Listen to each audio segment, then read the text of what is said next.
जय श्री राम मेरे दोस्तों और प्यारे स्टूडेंट्स। आज आप लोगों के लिए क्लास 10th का चैप्टर है a letter to God GL फ्यूंटेस।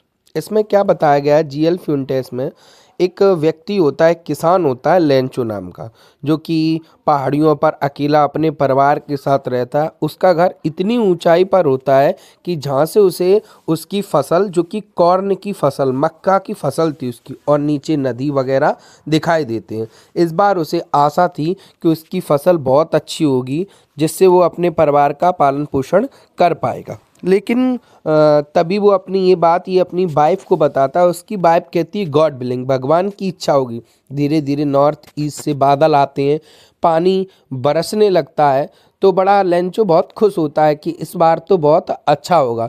थोड़ी देर में वो पानी यानी कि रेन ड्रॉप्स को कंपेयर करा देता है कि ये सिल्वर कॉइन्स है, कॉइन्स बरस रहे हैं 10 सेंट और 5 सेंट्स के। थोड़ी ही देर में वो जो बारिश होती है वो ओलों में बदल जाती है, और ओले में बदलते ही लेंचो एकदम सरप्राइज्ड हो जाता है। थोड़ी देर में 1 घंटे तक चारों तरफ ओले बरसते हैं, चारों तरफ हेलस्टॉर्म हो जाते हैं, चाहे फिर उसकी वैली हो, उसका घर हो, उसकी फसल हो, हर जगह सब कुछ ख़त्म हो जाता है। लेंचो बहुत ज़्यादा निराश हो जाता है। वो सोचता है अब हमारी मदद कौन करेगा, हमारी फैमिली हमेशा भूखी रहने वाली है, पूरे साल भूखी रहेगी। फिर उसे आखिरी एक होप नज़र आती है भगवान से। अब वो सोचता है भगवान मदद मेरी कैसे करेगा, तो वो कहता है कि मैं भगवान को पत्र लिखता हूँ, और वो भगवान को लेटर लिखता है। फर्स्ट लेटर में लिखता है कि भगवान, बारिश के कारण मेरी पूरी फसल बर्बाद हो गई है, जिससे मेरे परिवार के लिए खाने के लिए कुछ नहीं है, मेरा परिवार भूखा रहने वाला है, इसलिए आप मुझे 100 पीसोस भेज दो, जिससे मैं अपनी फसल दोबारा से बो सकूं। फसल दोबारा से बोऊंगा तो मैं अपने परिवार का पालन पोषण करूंगा। वो पोस्ट ऑफिस जाता है, वहां जाकर अपने लेटर को मेल कर देता है। जब वो लेटर पोस्टमैन को मिलता है तो वो हंसते हुए पोस्ट मास्टर के पास जाता है।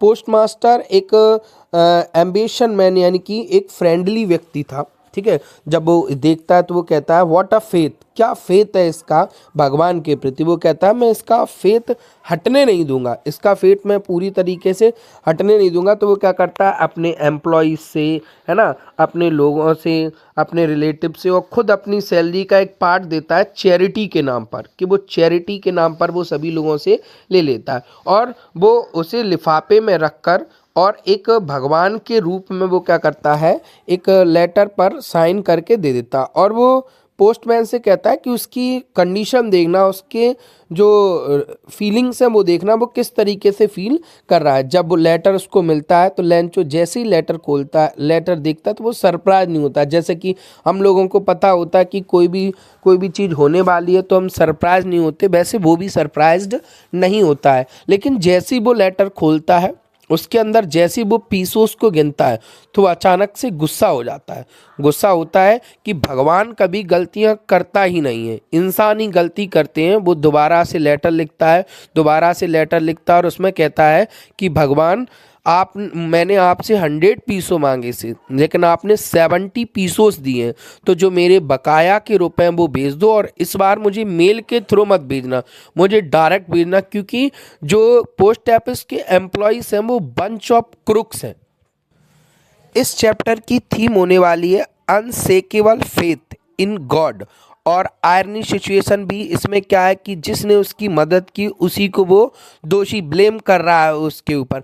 अगर ये वीडियो आपको अच्छी लगी है तो इसे ज़्यादा से ज़्यादा लोगों को शेयर करें, जिससे बच्चों को इसको समझने में मदद मिले, और मेरे चैनल को सब्सक्राइब करें। जय श्री राम।